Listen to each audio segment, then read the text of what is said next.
Hi everyone. Today I want to make some brief comments for training in connection with what is considered traditional blocks, traditional defenses. And I will be switching languages from Spanish to English all the time. Hola, ¿qué tal? Quiero hoy aprovechar para hacer algunas consideraciones sobre los bloqueos tradicionales. One of the things I want to point out is that defenses are sometimes considered strikes to an attacker's arm. A veces se considera que los bloqueos son golpes, golpes. And other times it is thought that those blocks rather are ways to deviate, to let the attack pass by without much impact. A veces se considera que esas defensas en realidad sirven para desviar sin tener un impacto sólido en el ataque. That dual function of defenses is something that's proper of Taekwondo, and you may decide to emphasize one or the other aspect. It is not that you practice Taekwondo and you choose to go with the striking type of defense or the sliding type of defense. Esto es propio al Taekwondo en general y uno no puede decir yo voy a hacer Taekwondo en el cual mis defensas son siempre golpes o son siempre desvíos, sino que uno tiene que tener esas herramientas porque son dos aspectos de los bloqueos o defensas. So now, today I want to point out certain matters. The first of which is the first phase, the first stage of blocking traditional defenses. El primer punto que quiero destacar hoy es la primera fase del movimiento de las defensas tradicionales. If you see, when you are doing, for example, an outer block, you do first like an inward motion to go to the outward, to reconvert, because most of them are curves. Si uno se fija, el bloqueo hacia afuera implica primero un movimiento hacia adentro, ¿ok? El bloqueo same way, the outward downward block also has an inner motion, initial inner motion, and then an outward motion. Lo mismo ocurre con el bloqueo hacia afuera. Okay. This is related to the following. You may be here and then go the other way, like here, and then look that this motion is the same as a lower block, but for a higher level situation, okay? Same thing. I go this way, that way. You've seen this in Chonji many times. So, inner and out. So you're actually circling the attack. Of course, you will never face a rigid attack. Lo que estoy diciendo es que de ese modo uno rodea el ataque. Uno no va a encontrar un ataque rígido así con el puño extendido. But what you do know is that while this may not be rigid, there will be some consistency in this part of the arm of the opponent. So if you go inside enough, you will probably have a certain degree of resistance over which to push. Okay, so this is fantasy, but this not so fantasy. This is statistically probable. Entonces, aunque yo no voy a tener algo rígido sobre lo que hacer esto, y esto sería fantasioso, no es tan fantasioso del codo para allí, y si yo hago presión voy a tener algún nivel de resistencia, entonces estadísticamente tiene sentido esto. Okay, the martial arts are based on experience and on what things statistically work. That's why they've been kept alive until these days. Okay? In connection with that, as I showed, this is related to repositioning. I'll go a little bit later into repositioning, but repositioning is a fundamental key to understand how to apply traditional moves. If you think that going in a straight line back and forth is a way that you'll be able to apply traditional motions, that will not work. Lo que estoy diciendo es que es muy importante entender que el posicionamiento relativo de uno respecto del oponente es fundamental para aplicar las técnicas tradicionales. Si uno piensa que las técnicas tradicionales se aplican en línea recta hacia adelante y hacia atrás, eso no va a funcionar nunca. Now, there's repositioning. Repositioning, there's something that you need to understand. What is it for? First, it's dynamic. Situations are dynamic, situations change. You cannot have a pattern and live by a pattern. And you cannot expect a pattern to be applied just as it is to the reality of a self-defense scenario. So repositioning means adapting, and adapting means, you know, providing an answer to a situation that's being presented, and no two situations are identical. Esto del reposicionamiento es muy importante porque tiene que ver con adaptarse a la situación. Y adaptarse en algún punto es la contracara de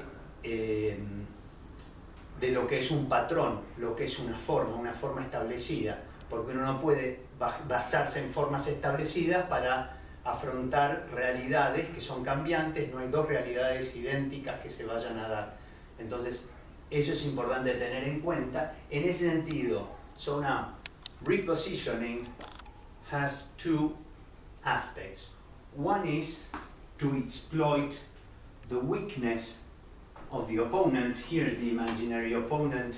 This is his arm, his weapon, whatever. It's just a line that I want to take care of, so I cannot think of blocks as techniques, and in the meanwhile I'm exposing myself, but I'm supposed, whatever I do, I'm supposed to guard this line, because this is the shortest line to access my own face, so I need to protect it all the time.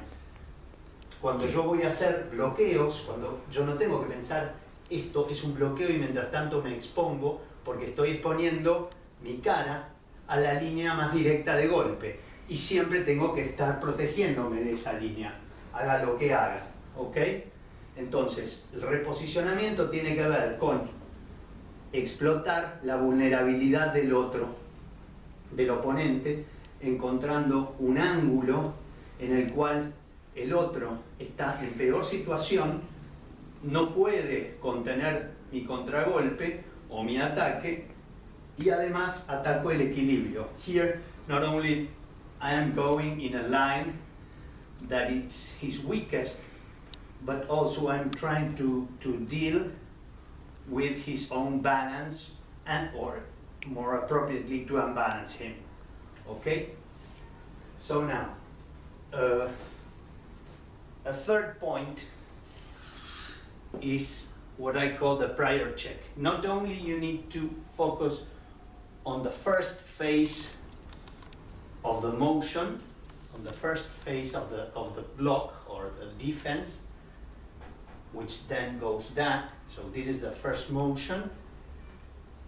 This is the first motion, the inner block that precedes the lower block, the inner block that precedes the lower block, for example. But then that's the second phase, but in between there's the checking. So I will do, this is, for example, the inner block that precedes the lower block, but in between there's this. That's the checking, and here it goes. So it's first phase, checking, second phase. Okay, I'll go. First phase, checking, second phase. Okay, so the point here is that while there's no need to focus a lot on the detail when you practice, it's good to have in mind that there are like 3 elements to what we consider an outer block, downward block, an upper block, okay? Which is first a motion that is contrary, the initial motion which is contrary to the final direction of the motion. So I will go that way and end up going that way, okay? Initial motion, final motion, okay? Initial motion, final motion. Going that way, then going that way, okay?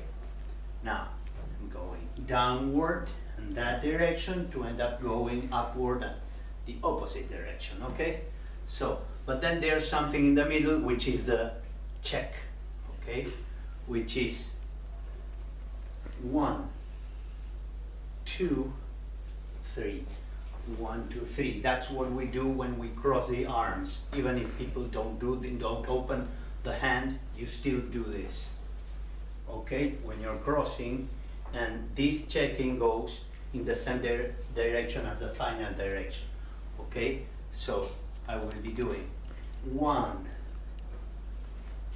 2, scooping the kick, 3, striking the guy. The leg of the guy, okay? So I go 1, okay? 1, for example, 2, 3, 1, 2, 3, okay? Yes, that's the Mudo Kwan and many other schools' version. This is the ITF version, not the moment to get into the Chukyomaki block, okay? It has a different concept, but just to know. So here the faces a those. Entonces lo que estoy diciendo, perdón, es que hay tres estadios de la técnica. En la primera hay un movimiento que va en la dirección opuesta, como va a terminar yendo, por ejemplo, el bloqueo abajo o el bloqueo afuera, entonces empieza yendo para ahí y termina yendo para el lado opuesto, pero en el medio hago un chequeo, el chequeo va en la misma dirección que va a ser la dirección final del movimiento. All these allows me not to be exposed, as I said earlier, okay? So everything I do, I'm being covered. I do not expose myself. Entonces es importante tener presente todo esto porque eso es la lógica que me permite estar cubierto, resguardado y no expuesto ante un ataque. If you follow the badly understood traditional concept of a block, you're all the times exposed until you do this. ¿Okay? Esto es un error, el malentendido sistema tradicional, que estoy todo el tiempo expuesto hasta que bloqueo, lleva a este tipo de disparate. Y por supuesto que no tiene nada que ver con la idea en que había sido pensado el sistema de Taekwondo, karate, etc. Entonces, that goes for the third element, which is the checking, okay? I call the checking the thing you are doing with the other hand in preparation for the so-called block. Ese es el chequeo. El chequeo es ese desvío que hago antes de realmente hacer el bloqueo. Puede ser desvío, puede ser apenas tocar el objeto. Now, we go to the fourth element, which is the essence of the thing. What you want to do is to take control of the situation. You have not been able to control the situation before by simply leaving or talking the guy out. There are reasons for that, so we are already past that, and we are forced to act. And unless there's major difference in your skill and your strength versus the opponent, chances are you will not be able to simply outmaneuver the guy. But even if you, I mean without hurting him, but even if you can, you will also need to follow the following rule. Lo que estoy diciendo es que si a esta altura yo no pude evitar la pelea, no me pude ir, no pude escapar, no pude desescalar la situación y estoy en una situación de pelea, tengo que terminar con la amenaza. Y el modo de terminar con la amenaza es ir para adelante y controlarlo. Es más, aunque yo no tenga si tengo la capacidad de controlarlo sin lastimarlo, igual voy a tener que controlarlo yendo para allá. Okay, so the way to control the situation, either striking hard or maneuvering, which is unlikely, is to get close. There's no other way. And in this, there's this path. There are certain steps that are followed naturally, which you may, for example, control, not necessarily block, but you are repositioning, controlling, and you may strike with the same side if you can. You never leave this by itself free, because it may come back to you. So you do this kind of thing there, or depending on the size and the position, you may go there or you may go there. Okay, you may go here and looking sideways, but you can do this in different ways.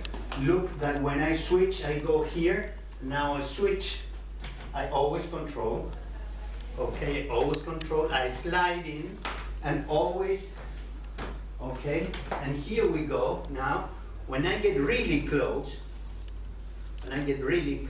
there's a time I need to take the guy down by doing some type of sweep, a throw, of course, elbows, headbutting, knees to the knees, and balancing this.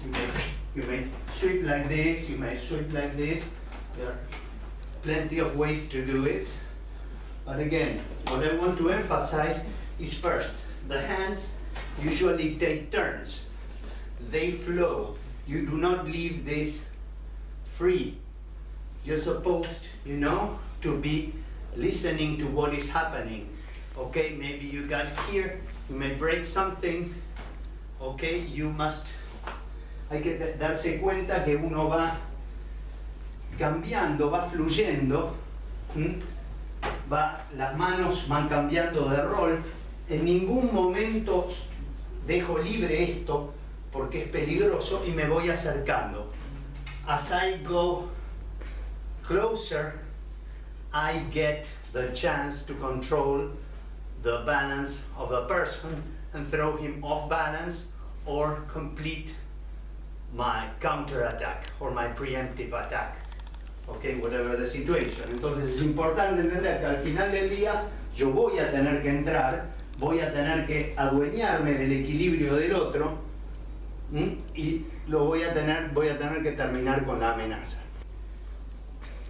So the fourth, advancing, moving forward all the time, relentlessly, while adapting and changing your feet, was the fourth element. The fifth element is the minimal distance in which you're supposed to strike and immediately get the person down. Of course, you must have stricken the person a couple of times very strongly, and simply you put him down to finish off.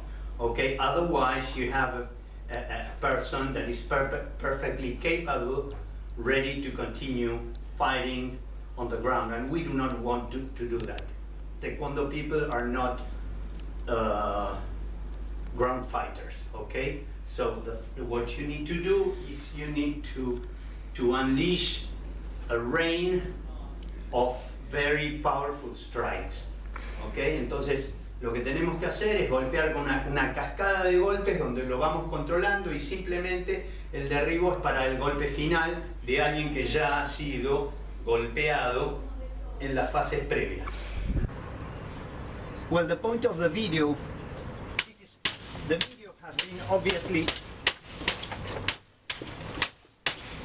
based on defense, but the defense is simply a way to move forward into striking. If your strikes are not powerful, as they are supposed to be, your Taekwondo will not work. So we are taking that as the basis. Actually, it's not defense what is the symbol of Taekwondo, but it is a fist, okay? So that is something you need to focus a lot on.